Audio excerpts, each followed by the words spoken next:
This is Alastair.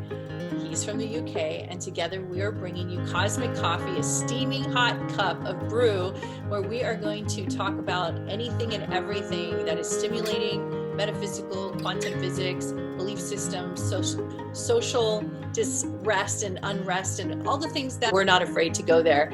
The only stipulations that we have is we are going to always be neutral because we believe in oneness. We're not into duality conversations, although we know they exist. We don't resist them. We will just share and shine light on them. But where we stand is we stand in the middle. We're not choosing sides. We're not having any political agendas. All we're doing is sharing how you can process and get through this time and enjoy your life even more. So welcome, Alastair. Today we see you in your full natural color. If you guys see any episodes prior to today, Alastair seemed a little bit more subdued in the coloring, and that's because we had the wrong light on him. So now we get to see what he really looks like. I'm very happy. That's so good. So, okay, so here's what we're going to talk about today. We decided to go into an area where we have been pushing off to not talk about because it's an area that gets people really riled up, which is what is going to happen to us in the next 3 months. It's a big area. The UK and different parts of the world is dealing with different things. So their political structure, how everybody's changing is different, but the unrest is the same. The way people are handling it is the same around the world. So I'm going to discuss what's happening here and how people can feel better here in the US. He's talking about the UK. So what I would like to launch into is the holiday season. Let me just walk you through our Halloween experience so far and Thanksgiving coming up. So far the rumor is there's a 6 foot, yes, I know there's a 6 foot rule, but there's a 6-person limit to gatherings, social gatherings. So that includes Thanksgiving. Yeah. God forbid you have a big family and a lot of kids. So that's that. Also, Halloween has been really awkward, super awkward. So we have our very famous Halloween haunts and these houses that you go through and get scared, and they can't have any live actors in them. So you can come to them, but it's only just a display. But at least they're doing something. The stores are full of Halloween things and no one's really buying that much stuff. So not that I'm trying to discourage, but people are just not really feeling Halloween, and I don't really know how I feel about it. I'm not feeling it either. So how do you feel? Well, it's a bit of an odd one because this year I'm curating an issue of an arts zine that's coming out on Halloween that's all about metaphysical stuff. But so I'm kind of looking forward to that. But in Okay. terms of like Halloween, it was usually quite a big party season in London around the creative communities.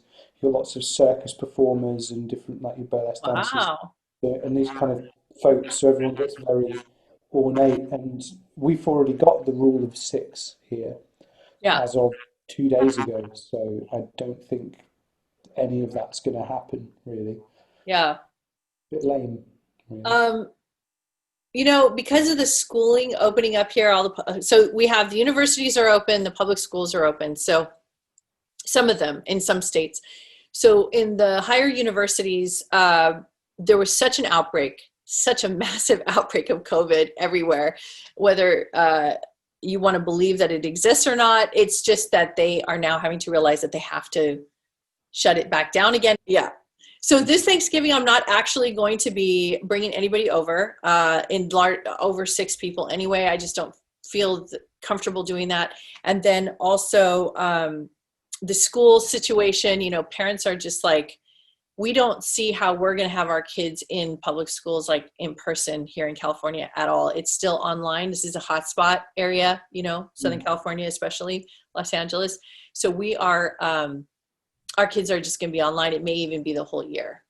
Right now they're saying until January, but the way things are looking after UCLA and all these other big universities opened up and there was such an outbreak. So parents are not feeling like they want their kids in school, and they're voting against it for our public school systems. So imagine you add that to holidays. Hmm. How do you feel people are handling it there in the UK about just the emotional aspect of going into the holidays and school starting? Well, I think there is a lot of anger in the UK right now because the UK has always, I mean, our society is much older than the US, so we've got a long history of class inequality, and the class inequality has come right back to the front again with all of this. So we've got the rule of six, and then I think it was on Saturday or the Saturday before, Parliament was specially convened Mm. with an agenda for one meeting, an agenda of one item that was to exclude fox hunting and shooting from the rule of six. So you can't do anything with six people unless you're going out on an upper class blood sport. That's the what it's Is exempt. that because it's outdoors? No, because there's other stuff outdoors that would be exempt. I've already been looking into this as how to, So but this sounds very suspicious. it's basically there's a number of things that they just stink, and it's not necessarily about what it is. It's about the general vibe that the Conservative Party in the UK does not care about anyone other than themselves, their donors, or people that own land. These, like it really is like with this inequality that goes back hundreds of years, maybe back to almost kind of a weird feudalism. So there's a feeling, the kind of national mood is like what what is all of this about? Why is it we're having all of the restrictions placed on us, but you guys can do whatever the hell you want? So Right. they're clearly not worried about things for themselves, but they're worried about, they want us to be scared and all of this rubbish. There isn't enough tests, so they've set up testing stations. There isn't enough tests for the population. The schools have been forced back, and you can't distance in a school. This whole thing is an exercise in product-based mentality and why that doesn't work and why we have to shift away from that. We can't have a society that is leveraging time and money and effort to something produced. It doesn't work like that anymore. And maybe this is how we learn because, you know, can you have a for-profit healthcare system during a pandemic? Can you have a healthcare system that charges people hundreds of thousands of dollars, millions of dollars in some cases, just for being treated when there's a pandemic? And then you've got the billionaire class, their wealth expanding exponentially. How can you charge for people going to university when they're going to be learning online from Zoom? You know, Yes, that is a big one. so we're being presented with Right. some fundamental existential questions to our way of life in the UK and in the US at the moment that really, I think we really have to dig deep here and see, does what we have and what we defend in our ideologies, does it serve us anymore? And is it okay to say no? Is it okay to say, well, maybe it never did? Is it okay to actually say that without having some kind of insult thrown at you? You know, because I believe that education, healthcare, public services should all be funded through corporate tax. But I still believe that people should be able to make as much a success of their own work and business if they want. And I don't believe people should be hungry on the streets when you've got someone who's a multi-billionaire on the back of a pandemic. There's no balance. It's breaking the universal laws. So I feel that outside of our kind of circles of, these metaphysical discussions and philosophical questions, these are being brought to the society at large. And we can either get angry about it, we can get tribal about it, or maybe we can sit down and start to actually look at each other across the table, put the mist to one side, put the illusion that, you know, class system doesn't exist. It does. Put the illusion aside that, you know, poor people aren't actually inconvenienced, broke millionaires. They're actually poor, you know. Why is it that we're having things like school lunch debt in society? Why is that a thing? Why are people being prosecuted if they can't afford to feed their kids in the year 2020? So there's all of this stuff that are kind of extensions of the issue at hand, that, you know, why are we paying for the hospital? Why are we paying for the school when we can't go to the school? Why is it that the who's been deemed non-essential workers before the pandemic are actually the essential ones that keep society going? There's this inversion of the pyramid happening right now, and we can get caught up in the politics, we can get caught up in the religion, we can get caught up in the class, we can get caught up in the nationalism, but it's distracting all of us from the fundamental issue that all we've been doing is propping up someone else's scenery that doesn't serve any of us. And I feel that these questions are being asked of us if we choose to have eyes to see and ears to hear. But that's the difference. We've got to opt into it. So I'd like to offer from taking what you're saying, and then I want to jump to a completely outside perspective of what you're saying, of how you could look at this, because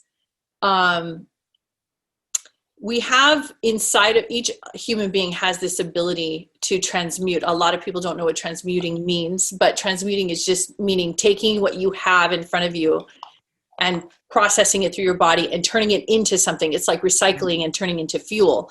So over the years, I've had such negative experiences in my life, and I didn't know what to do with it. And when I learned how to transmute it is when I learned to take that garbage, pain, suffering, darkness, whatever I was going through, and I have moved that through my system and turned that into gold. Now it sounds, you know, easier said than done. And it's like, okay, what does this have to do with society today? But it's, for me, it's the same exact place that I see a person can transmute what they're going through when you look at life from, like what you're saying, through your lens. If you look at life through the lens that you're saying, which is how most people are seeing it, like what is going on, what do I do, how is it changing, everything is changing, how do I see it, how come it's not fair, why this, why that? And there's all these like conversations like you're presenting. This is where most people are viewing. And what I'm doing is I'm coming from like left field, and I'm saying, oh, you're telling me that you're going to tell me that I can't have fun. You're telling me I can't party. You're telling me I can't get together. You're telling me that I can't go and be amused and have a normal free life. You're telling me you're going to restrict my freedoms. So instead of getting upset, what I did was I transmuted it into, it almost gave me more impetus to have fun. It gave me more of a reason to enjoy my life and to fire the guns. Like, I shouldn't say fire the guns. right, it's a good analogy. But I took all of this information you're saying, like I took all of it, and I just was like, it's not going to stop me. It's just not going to stop me. I don't care. I'm literally going to create all the meals with this, everything, all of it, like going out in public, the way we feel. Are we ever going to sit down and have neutral conversations? How long are we going to keep fighting each other? How long is it going to be violent? How come I can't trust any system, from education to monetary to health? When does it become neutral? When do I see normal civilization? Like all these conversations most people are having. I took all of this and I said, I'm going to make the biggest, huge, gigantic meal out of this, and I'm going to turn it into the best life, the most fun I've ever had. This has been the best year of my life. I've had more fun this year and have done more things internally with myself and creating myself and learning how to be who I am this year than ever before. And I will tell you that what you're pointing out can drive people crazy. You can start getting to the point where you're like, is it worth living here anymore? Because there's no end in sight. I don't see how there could be an end in sight with any of this. It's all coming to the surface for a reason. We have to sift through it anyway. You could just take one particular system, just take your healthcare system, and try to see if you can resolve that and see a future where there's balanced reform and everyone is agreeing and the society is agreeing and politicians are agreeing and everybody comes to the table. How many years do you see before that happens? Right? I mean, probably when people realize you can't eat money and our food sources are already under threat and all of this other stuff. We haven't even scratched the surface of the existential crisis that's facing humanity. We're probably all going to have to stop eating meat to the degree that we do, you know? Yeah, it's true. I mean, if you just talk about global warming and start from there, it's why even bother talking about anything else? It's already, there's Well, enough, you there's could just enough open doom the and gloom in our window. global warming that, You could literally show us outside of your house and be like, look, this is what it looks like, yeah. So people, if your nose is too close to the like it's like the lab, if you're looking at the petri dish and you're looking through your microscope, if your nose is too close to what's happening on the planet, you know, I mean, it's going to lessen your quality of life. It's not a life worth living. You're not going to feel inspired to be here. You're going to feel it's a lost cause. It's a waste of time to be on the planet, and you're gonna be miserable. You're gonna create all kinds of distortions around you just to survive it. And Yeah. you know what there's two things we're trying to do on this show. One of them is we want to talk about these things. And we also want to show you that you don't have to drink the Kool-Aid. And there's a way to do it that will take us some time. It's not going to all happen in just one show, but we've been trying to chip away at this area in this conversation because it's real and it's big. And the bigness of it is what scares people. When they see how deep this goes and how wide it goes, most people are so terrified. I've met people that have come to my house and talked to me recently that have been in and out of the hospital from very extreme PTSD and high anxiety and heart issues due only to the political structure of our country. Just the politics has caused them to go to the hospital. And they're scared to death. They're talking to me. Their eyes are huge, like saucers. They're really upset, and they're very genuinely terrified. And that is really real when you see how scared people get about what's happening, because they didn't know all of this was under the surface. So, yeah. So, that's why we have guides. So if you want to look at Alastair and I as a guide, we're just showing you a flashlight and a direction you can possibly go that won't be terrifying. So let's talk about what happens if the school system totally collapses. Yeah. I think there'll Amazing be a thing. lot of people that will party and There's, enjoy this. I feel like I've got some skin in the game here, Well, you're a being teacher, right? yeah, I'm a fully trained teacher. I've worked at higher education management level. I've done all of that stuff, and the education system in the UK has been transitioning towards for-profit, more business, product, rather than process.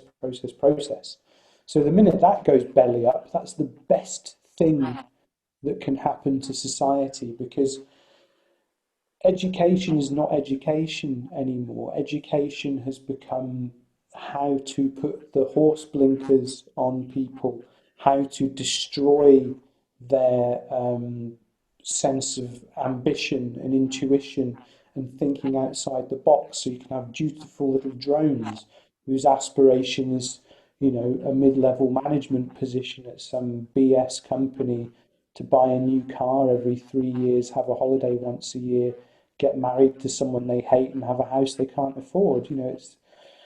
this, this is insane. And plus, like in Britain, our history is steeped in the blood of other nations, and we didn't get taught that. We had to find that out for ourselves. And it's only since the internet and the conversation has moved towards redressing the system and bias of certain natures that we've actually found out things like, the British Empire was not great. Some of our leaders were not great, and you can't just go, oh, it was the time. Oh, well, we can't change the history. Remember, we can't change the history, but we can integrate the trauma that we have inflicted on others, because what I do to you, I do to myself. That's correct. Yeah. So all of this stuff that is coming to the fore now about education, it should crash. They should take away the tax exempt system from private schools in the UK. They should abolish private schools altogether. They should have history taught from all around the world about the same story. Wouldn't that be something? How did our country get its wealth? Oh, well, we got it like this. How did it affect those people? Oh, well, we'll find out next week when this person's going to teach you on Zoom from India, and they're going to tell you how this affected their community and how it still affects it now in the psyche of people. This is a wonderful moment if education system crashes and burns, because from working in the post-16 sector, the students that were homeschooled were the ones who had the highest position up the Maslow pyramid coming onto the course. They were self-directed, they were self-realized beyond people who'd come through the state system. So if we move to a homeschooling model, a blended model of homeschooling with school type premises for socialization and integrative activities with others, I think it would be great, and also it takes these hundreds of years old agendas that somehow there's an us and a them, or we're better than this nation, or this, that. Take all of that out of it completely, and we might actually, we might actually have a chance of that happening. So, well, I want to point out one thing you said about private schools. So in the US, I don't know exactly how it is in the UK, but in the US, the private schools is where you actually get to raise your children and teach them the way you really want to, because there's so many alternative type of schoolings out here, and not everybody can homeschool. So these private schools, I think their tuition is too high. I think they're asking for way too much money. So not everybody can participate. But these are the alternative schools that bring in the arts and all the different, it's like you said, it's process versus product. So I see more and more private schools have creative process, and many times children even are directing their own education on what they want to learn. And there's really great things happening in the private school system here. And also you're not subjected to the mandatory vaccinations in the same way, the state vaccinations, which is a whole other story about vaccinations in public schools and kickbacks and lobbyists and politicians and all of that big pharma stuff. We're not going to go into that today because that's like a really big topic. But I love that our private school system here. Our public school system is in major jeopardy. It's running on a 1940s military school operating kind of foundation. It's very military martial. It's kind of like martial law. They're basing it on punishment and reward. Yeah. You have to be at school in the very early morning hours, which is only laborers get up that early. So you're teaching kids that, instead of being an entrepreneur and thinking for your health, and children's minds and bodies are still not awake at those hours when they come to school.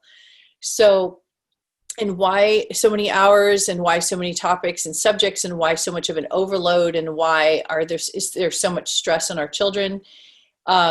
there's so many things that I would change about our system, our current public school system. But, you know, we have a big population here. So it's a lot of the conversation is geared around the population. It's a big deal here because like the LA Unified School District has, I can't even remember how many millions of students in the school district. And to navigate that many children is a big deal. And a lot of them are, there's immigrants and it's, you know, people are just, I think people are exhausted with trying to figure out how to have reform in the public school system out here. They're just exhausted. It feels very archaic. It feels like it's going to take forever.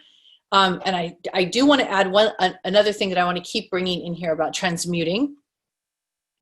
So when you experience trauma of any kind, and you're sitting in this very like amorphous, dark place of pain and suffering, it is very real, and your heart is broken, and you feel devastated, and you feel very alone, and you feel like it's the end of the world.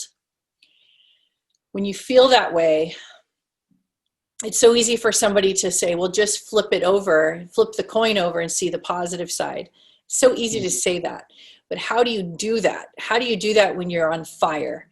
And what I've learned, and I learn it every day in every way, I still am learning it to this day, is I transmute. So what that means is, so imagine, I'm just going to kind of take it as a visual here. So imagine if you are looking at a fire burning and you see like a campfire, and there's all these logs, and you see the fire and the embers. It's like this burning like fire pit, and it's like you can hold it in your hand. It's a little mini fire pit, but it's burning, and this is your pain. This is your suffering. So imagine you take that and watch this. This is just because I'm so visual, I have to do it this way. So you take that and you push it inside of you like this, and you say, okay, I have my pain. It's here now. I'm in my pain. So now imagine you take your arms and you put your arms around you and you hold that pain, and you hold that pain with love. That's how I transmute. So I take the worst pain that you can imagine that's happening to you on a personal level, and you take that and you hold it like if you're holding a baby, or you're holding the most precious thing in the world, and you're holding yourself, and you put it inside and you hold. And what I do is I keep holding it until it becomes one. So my love and my pain becomes one. And I am now transmuting alchemically. I am becoming the thing that I'm afraid of. So it's like walking into the eye of the storm. So the thing that you're the most terrified of, you embrace. And it's a very ancient philosophy to do it this way. It's been spoken about by wisdom teachers throughout the centuries. When you embrace your pain and you embrace the thing you're afraid of is when you will have freedom from that thing. So I wanted to make sure I got that in there because I was trying to say that earlier, but that's what I meant to say. That's so okay. we're talking about the public school system. We're talking about the political structures and all these things. And you can get very scared listening to these things, especially if you have children. You're putting them in the school system.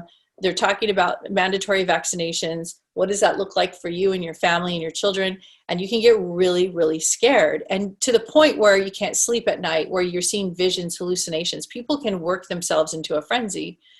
So that's why I want to add this to it. For everything we talk about, I want to keep bringing in the transmutation so you know how to hear these things. That's the one thing about being a teacher is you feel very responsible for the content that you're producing. So when you're providing a particular kind of content, you have to make sure that the listener is also able to receive. So that's why I keep stopping Alastair to bring in more information about how to hear what we're saying, how to hear this. That's what makes us different and unique. And we're not just talking heads, is we actually want you to feel good. We want you to feel that we're in here with you. Give you some tools as well. Give you the tools are extremely important. So I'm just going to be blatant. I'm going to come right out. There's unrest. We have our November elections coming up. People are losing their goddamn minds. The kind of political game playing, and there's down to like people are removing mailboxes. So you can't mail in your voting. You can't do mail-in voting. People are to the point where they're saying you have to walk in your ballot. You can't trust anybody. I mean, that's even if you even want to vote. I don't know. It's just so out of control. Nobody is really in control. Right now in the US, no one is in control except for deep state and any of the powers that be that we're unaware of, all of the people pulling the puppet strings. Those are the only ones that are in quote unquote control. Doesn't mean that you and I are in that control. We're not being controlled by them, but we've learned to integrate. So we can talk about it today and we're not going to get flagged because we're not saying anything specific, right? We're riding the edge. We're riding the edge. So we can talk about these things, but we're not stating facts. So I'm not saying this is alien agenda. I'm not saying that it is or it isn't.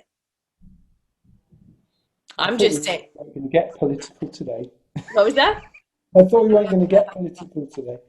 Say it again. I thought we weren't going to get political today. Oh no, we're not going to get political. We're never going to get political. What we're going to do is just know that politics are there. The unrest is there. The people feeling scared is there. These are things that are actually happening. But it doesn't mean that we have to make it our own. I don't need to make any of these conversations mine. These conversations have been created by other people. I'm here to participate on the planet in the way that I would like. I don't need to be a part of those conversations. I could talk about it. I just don't need to be a part of it. There's a couple of things that I find interesting is there's three types of business. There's my business, your business, and God's business. And if you're worried about something, you're not in your own business. So when people, that phrase, mind your own business, there's a much deeper meaning to that. You know, it's like if you need permission for something, you're not in your own business. If you're worried about something beyond you, you're not in your own business. And there's a lot of theories going around that, I mean, let's face it, the kind of contemporary spirituality community has gone mental. Yeah. Like completely like off. See you later, guys. Yeah, that's exactly right. We'll still be here when you come back, and it didn't work out.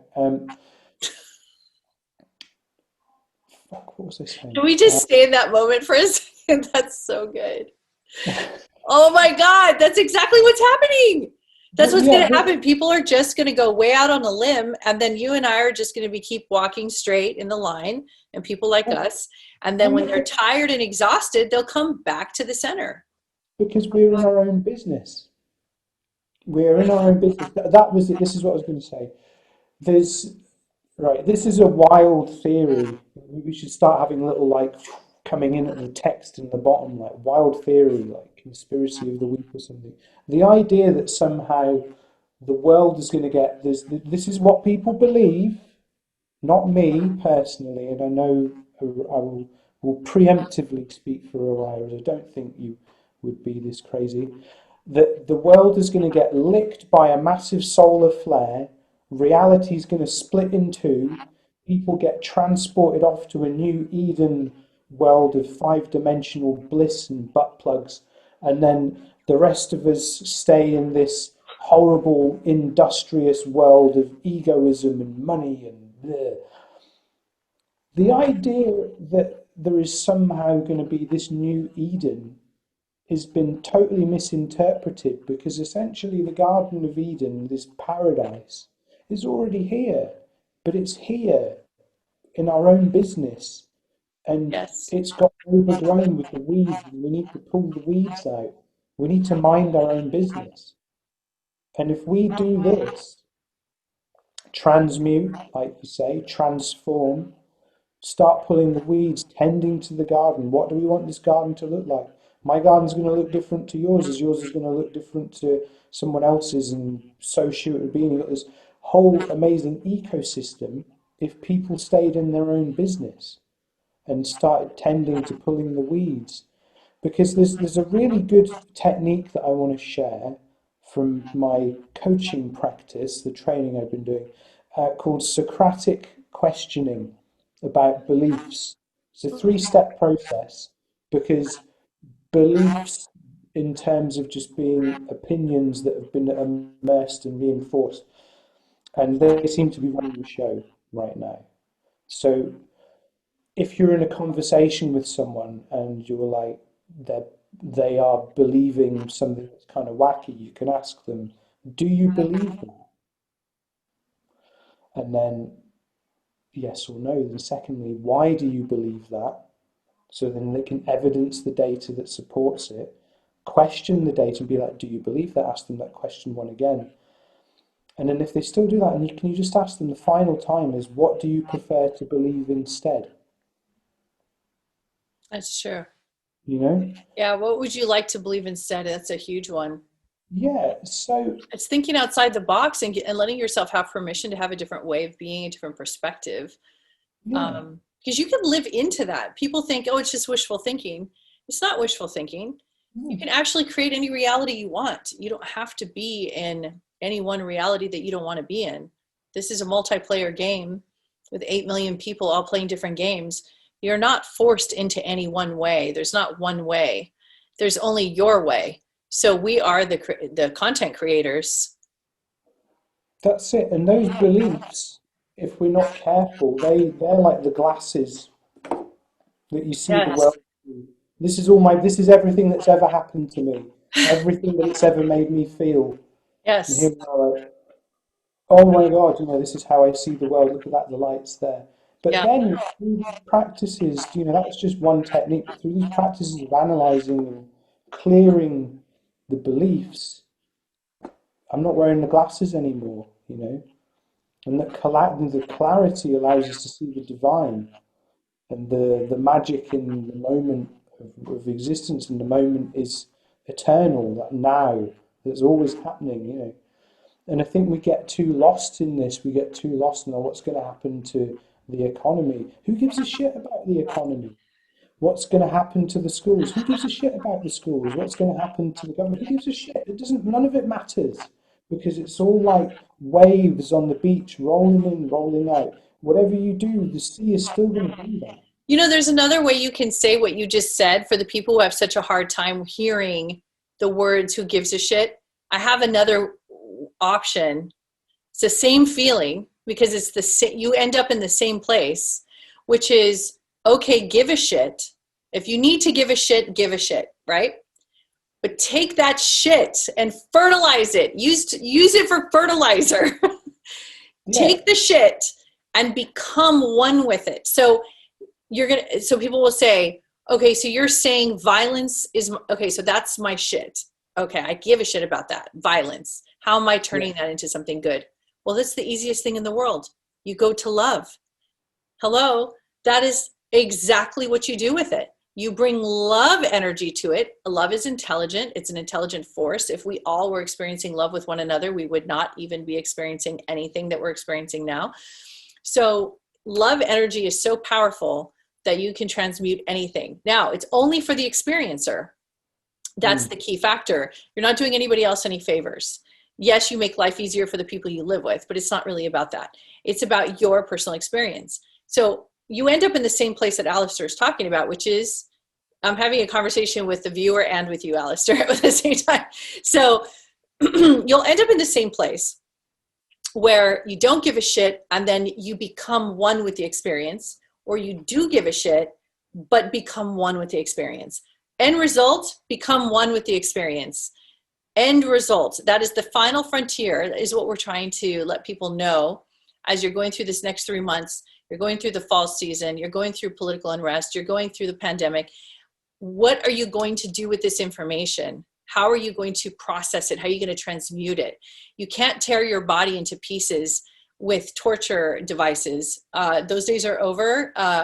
Very archaic. We have to move past that and go into more advanced thinking and more advanced ways of living. So that is being a transmuter, alchemic expression. So that's what Alistair is also talking about. Not giving a shit is alchemic. You're actually creating new chemistry in your system, releasing serotonin, dopamine, positive endorphins. There's another one. What was the other third hormone? I always forget it. But oxytocin. So having these hormones flushing your system, who doesn't want that? That's when you're having the most fun. And so you only are really living for yourself, and you only live one time in this avatar with your exact DNA codes that you have right now. So do you really need all the information that's out there in the world? Do you really need to sift that through your system every day? Like, you're a fish tank, you have a filter, and you cloud the fish tank with garbage, and it clogs the filter, and it backs the tank up, and you destroy the equilibrium and the pH balance of your tank. The fish die. That's what's happening to people. People are taking so much information in, clogging their filters. They're clogging their perspectives. They can't breathe. They can't get past it. And, I do want to bring up a couple people. We're not going to name names, but there's people that we're talking about that we know that started out neutral and then decided to take sides with what they think is happening on the planet right now. I noticed that they're very juiced up. There's a lot of energy. They have a lot of energy for this. They could talk about it for hundreds of hours. They can send tons of videos and tear apart every conspiracy and get down to the bottom of it. If they're having fun, Alastair, honestly, I don't care. If they're enjoying themselves, knock themselves out. It doesn't hurt anyone. What are they going to do? Unless you start becoming a mob scene and trying to overthrow. I mean, maybe, I don't know. Should we be talking about overthrowing governments? How do you feel about overthrowing governments and regimes? I don't think it's a positive use of energy to have that, even entertain that, because everything serves a purpose. Whether we agree with it or not, it serves a purpose, because ultimately there is a degree of predetermination in the structures of the world that are designed to bring out the best in us. And sometimes, think about it, you make diamonds by compressing carbon. Otherwise, you're just going to have coal. So, Talk about alchemic transmutation. That is the ultimate transmutation.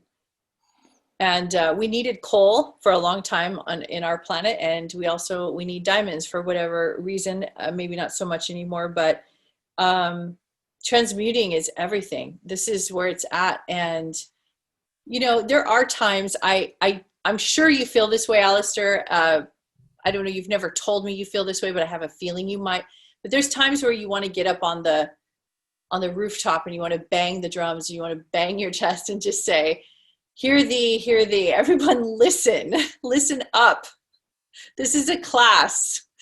Don't drink the Kool-Aid. Don't drink everybody's drink. Just drink your own drink."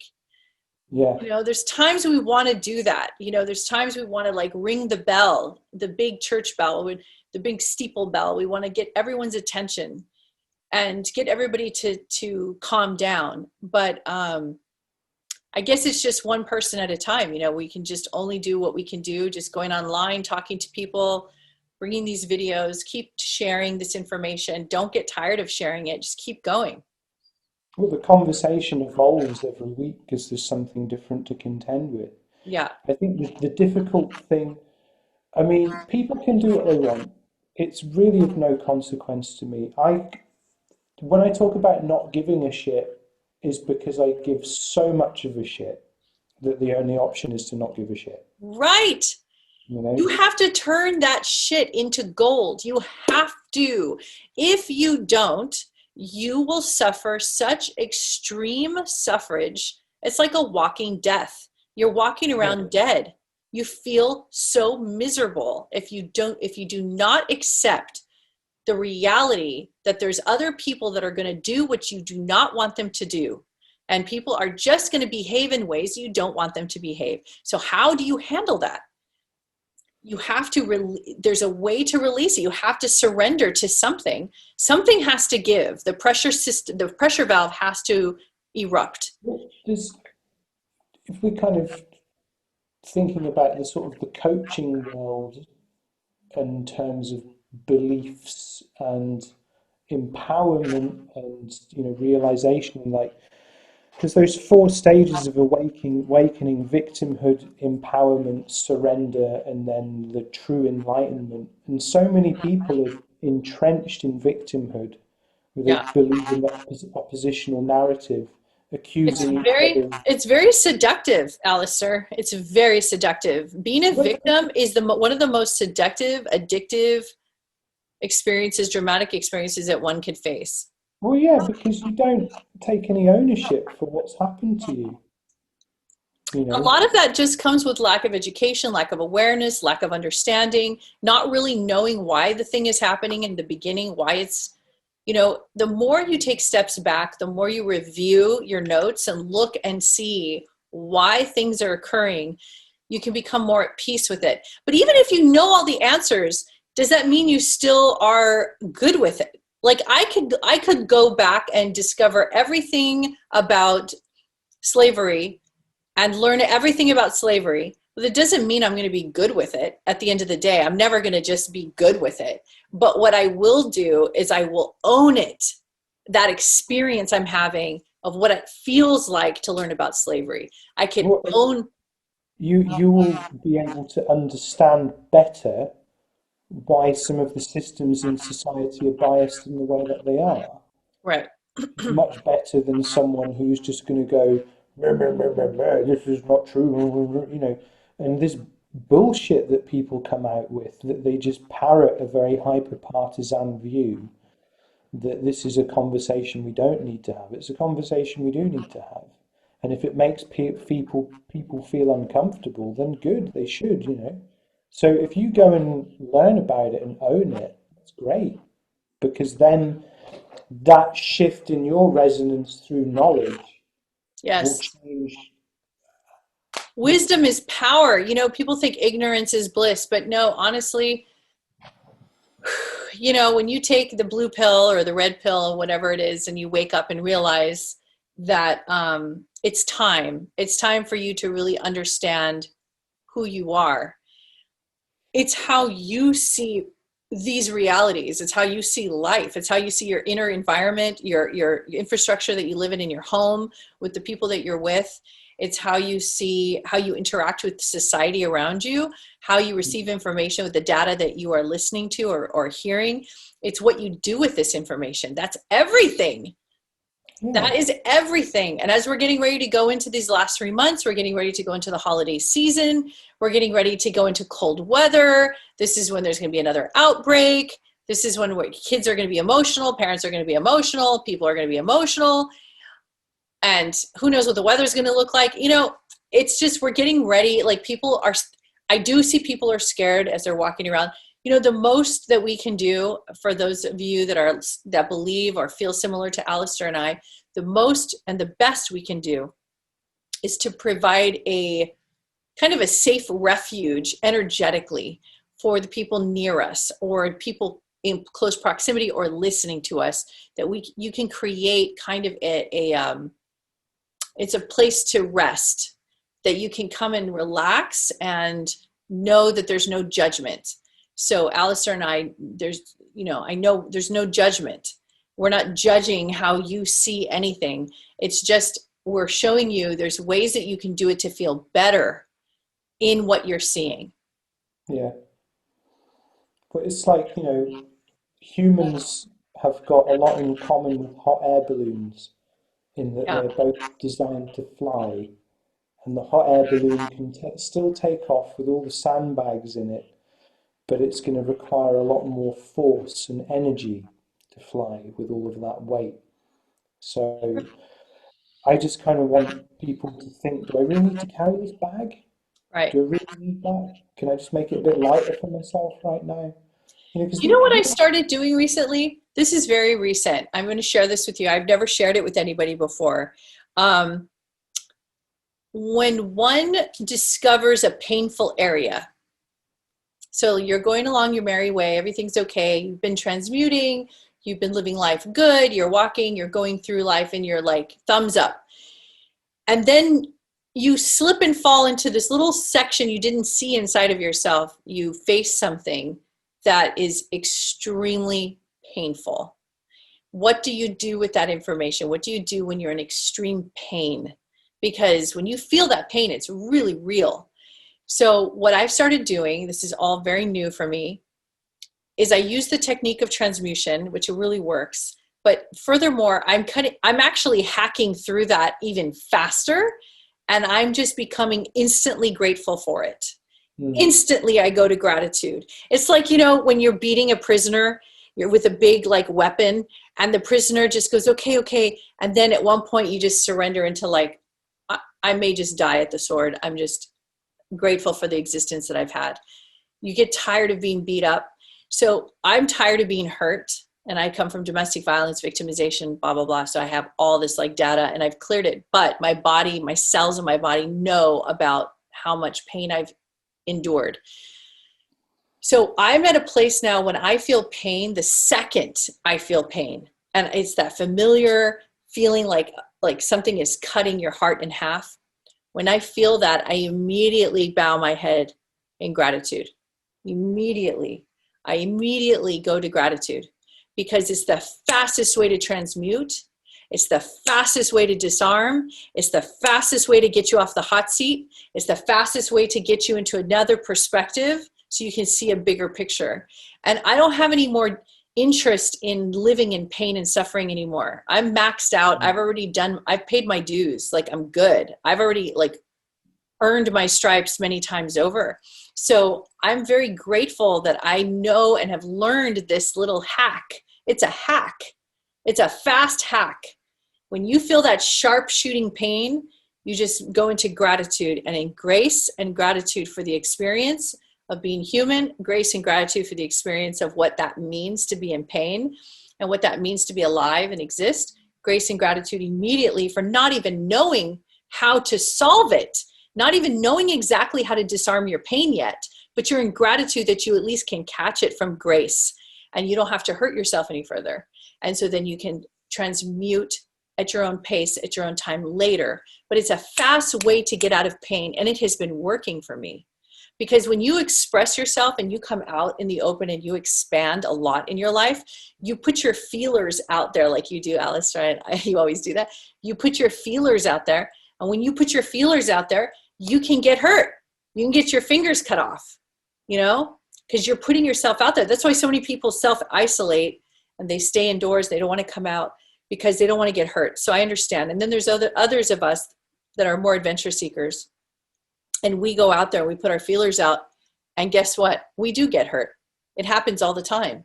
And so it's what you do with that information. It's how you process and transmute that. Again, somehow this theme keeps coming up. But I wanted to share that about pain. I don't think I've ever talked about that before. That's cool. Well, Yeah. It's good to talk about pain. It shouldn't be taboo. Well, pain is real. It's very physical. You really feel it. It's like it's a burning sensation. You know what I used to do with pain when I felt it? Is I used to say, oh no, here I am again. I'm back and feeling pain again. Shit, my life sucks. Why is it always like this? How come I'm always in pain? It never ends. Like, I just complain and I just get mad and I just drag this like corpse of pain with me wherever I go. And I just really got tired of it. Like, I just got like, there has to be a more advanced way to live. There has to be a more advanced way. It's like being at the stove and you're cooking and you keep burning your hand on the skillet. After a while, you figure out, well, maybe I should put some gloves on or something so I'm not burning my hand on the skillet anymore. That's kind of like the same advancement I finally did, is stop hurt. Like, it's okay to feel the pain initially because that tells you something. You're getting information there. It's what you do with that afterwards. It's how long do you want to drag it out? It's how long do you want to stir the pot? It's how long do you want to taste the ingredients of the pain, finger licking good? You just are getting in there, really feeling all the pain. That's the part I'm talking about. Because this is a great time right now for people to go into a lot of pain for the next 3 months. Because all the freedoms are gone. It's going to be very difficult. And I've thought all along that July 2021 will be the time when it's all done. It'll be a Uh, big break for sure. Big relief. I think people can take a collective breath.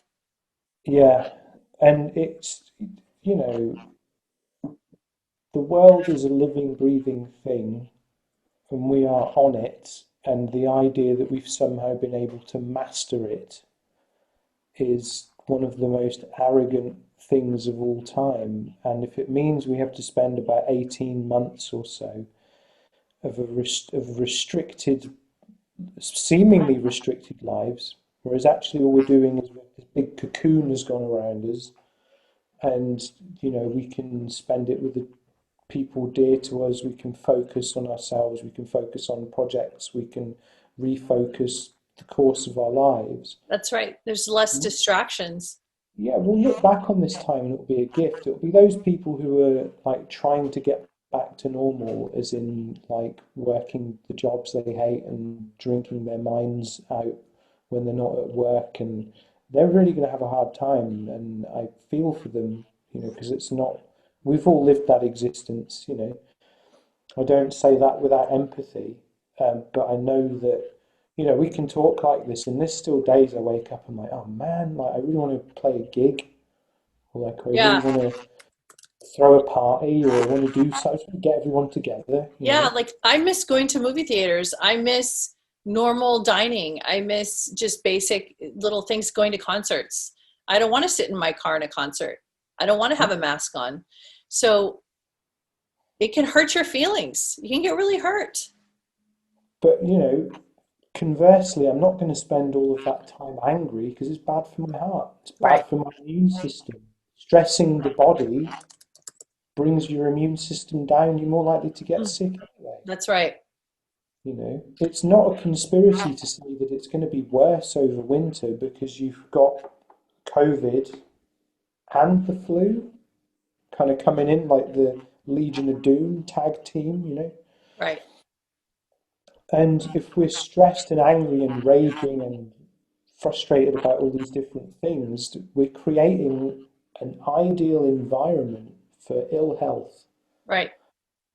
And the best that we can do is mind our business and pull the weeds. It's And the most peaceful way to live at the end of the day. So I think in a nutshell, what we're saying is that, we're not trying to like force you to snap out of it and hurry up and be grateful and hurry up and understand that it's okay. And like, you need to get it. Like, we're not being in your face confrontational about this.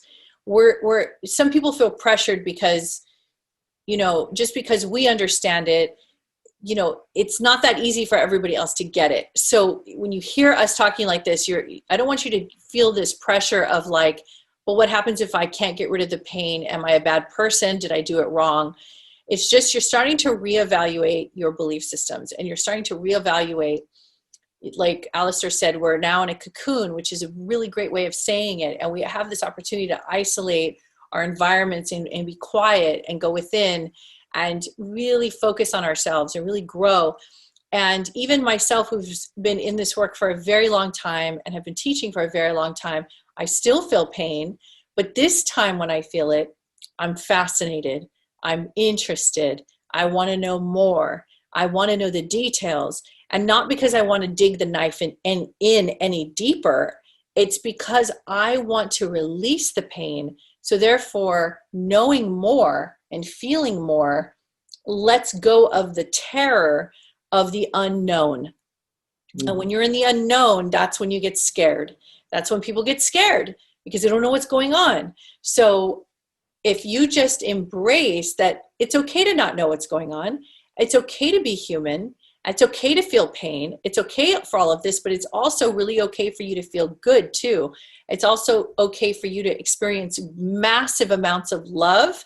It's okay to share love with other people. It's okay if they shoot you down. It's okay if they don't even love you back. How about you just, you love for the sake of loving for yourself. You're loving because you want to love, because that's who you are. And you're not waiting for somebody to validate that for you. And you don't need anybody to come back and give it to you in second and thirds and big quadrants, expecting more in return for what you've given. You give a cup of love and expect a bucket of love back. That whole thing is just, it's archaic. Just end it before you even begin it. Just get out of that frame of thinking as fast as possible, because really where you're coming from is how much do you want to receive love? So that means how much do you want to give? How much do you want to play in love?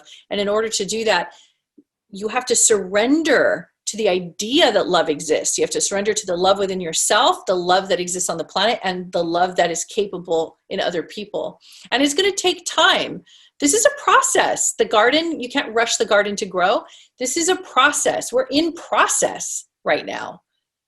So I'm coming to we're coming to a close on the show, and it was a very juicy talk. We talked about a lot of juicy things, a lot about how to get through and transmute. But Alastair, is there anything you'd like to say to complete the show today?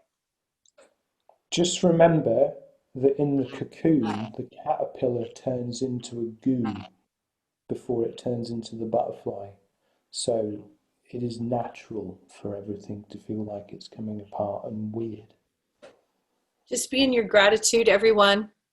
Be in your gratitude for yourself, for the love that you are, for whatever higher intelligence that you believe in. If it's God energy, higher intelligent, conscious creation energy, whatever it is that you believe in that is love, focus there. That's where you need to put your focus, your attention, your heart, your mind, your soul. Keep your eyes on the ball. Keep your eyes on the road. Keep your eyes on yourself. Love others. Only look at things through the eyes of love. Only understand that that's the only way we're going to get out of this. We got to move through this. We're transmuting as an individual. We're transmuting as a whole. And this is a massive picture. It's a massive wave. We're all in this. And it's just nothing but love. Yeah. At the end of the day. Thank you, Alastair, so much. Thank you. And I appreciate you always co-piloting. And for those of you who are watching this before the announcement, or if you didn't know about the announcement, I'm very excited to announce that Alastair is going to be coming in with my United Starseed Connections Facebook group that I am the founder of. And he is coming in as my first co-admin.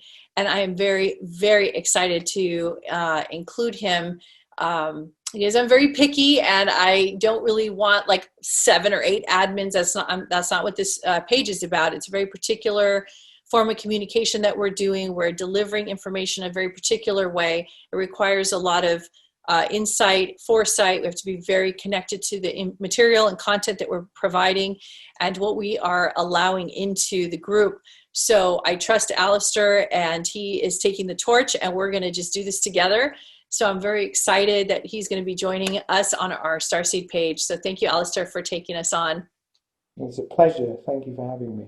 And much love to you. See you, everyone. Bye.